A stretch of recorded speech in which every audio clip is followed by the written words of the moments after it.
Joining us now is someone who's gotten it right all year. Ed Yardeni, president of Yardeni Research, who called for the roaring 20s, is leaning into that now, talking about disinflation. We're seeing it now. What keeps you up at night, Ed, considering that so far you've gotten a lot of things very right? Well, I've been sleeping pretty well, quite honestly. I guess I do worry about the Middle East, the geopolitical situation, the fog of war. You never know how things unfold once a war starts. And we have this fairly contained, localized war in Gaza. And that the risk is that it becomes a regional war and it affects the price of oil. But so far, the price of oil has been telling me that there's not going to be a regional war going on here anytime soon. So putting aside some of those tail risks, is the risk in your mind that people aren't bullish enough, considering that everyone's been upping their expectations for end of the year targets, but we're catching up to it really quick already, and it hasn't even been the end of the year? Yeah, I think that's true. At the beginning of the year, I was talking about 4,600, and I wasn't bullish enough. We're already above that for the end of this year. And then I'm looking for 5,400 next year, and now there's more people talking about over 5,000. And then for 2025, I'm talking about 6,000. So I think I'm bullish enough.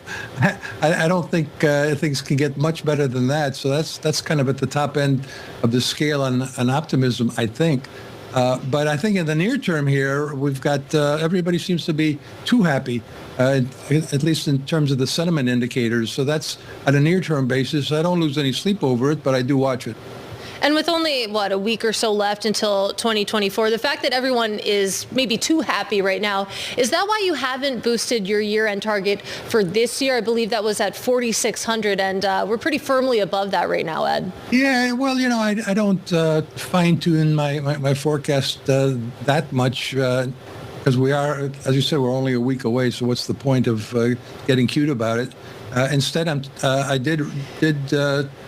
am talking about 5,400 by the end of next year and 6,000 after that. So that just puts me in the bullish camp. It's pretty clearly. Yeah, if I, of course, had to put out these forecasts, I think I'd revise on December 30th every year and just nail it every single time. But I do want to talk a little bit about 2025 because 6,000 is a staggering number and 2025 feels very, very far away. What is the work that gets you there, and how do you project that with a certain degree of confidence? Well, first, on a short-term basis, looks like there's still some what I call die-hard hardlanders who think that we're going to have a recession next year. I've been talking about a rolling recession for the past 2 years, and I think in the next 2 years we'll have rolling recoveries. Clearly, we're starting to see a rolling recovery in the housing market. I think we've bottomed in terms of retail merchandise. A lot of inventories piled up. Now I think consumers are going to go back next year and buy some goods in addition to services. And I think commercial real estate will be in a rolling recession in this coming year. But then beyond that, I think there will be a recovery. So I think that's the way I look at the business cycle, is sort of spread out. Most importantly, I think we've got a labor shortage, significant chronic labor shortage. And I think companies will use technology to increase productivity dramatically. Right now, we're averaging about 1.8% over the past 5 years.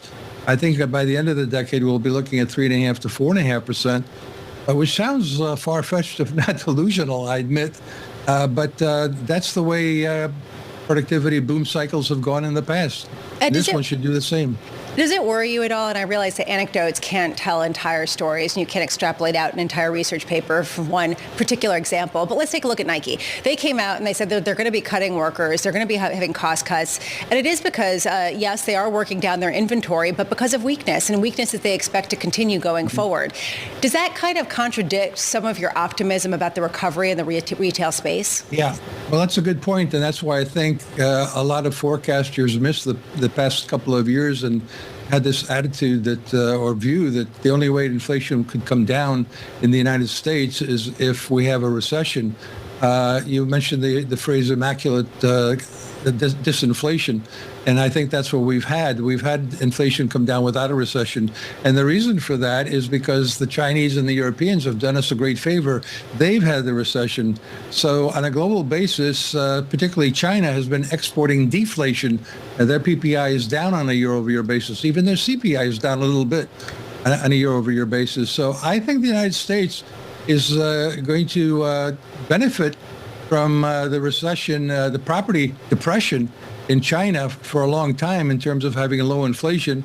And I think Europe starts to recover from its shallow recession next year, which will help us on the export side. And let's bring this conversation to the bond market, because the reversal that we've seen there has been stunning. And of course, you've done a lot of great work on deficits, what that means for bonds and the demand for bonds. And it felt like for a while, maybe the bond vigilantes were reappearing. Why did deficit concerns seem to fall off the radar? Yeah, I've had the point of view for many years that I'll care about the deficit when the bond market cares about the deficit. In the past, supply really hasn't been much of a problem because you get the biggest supply in recessions when the Fed was cutting interest rates. We had this brief period where the bond vigilantes saddled up and started to move on concerns of fiscal excesses. And that period didn't last very long. Basically, from August to October, we saw this monstrous increase in the 10-year bond yield from basically 4.25% to 5%. And here we are back below 4%. I think, there's an expression, don't fight the Fed.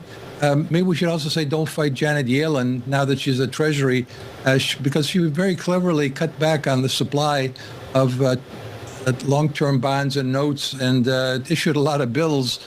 And the bond vigilante said, if that's the way you're going to play the game, we can live with that.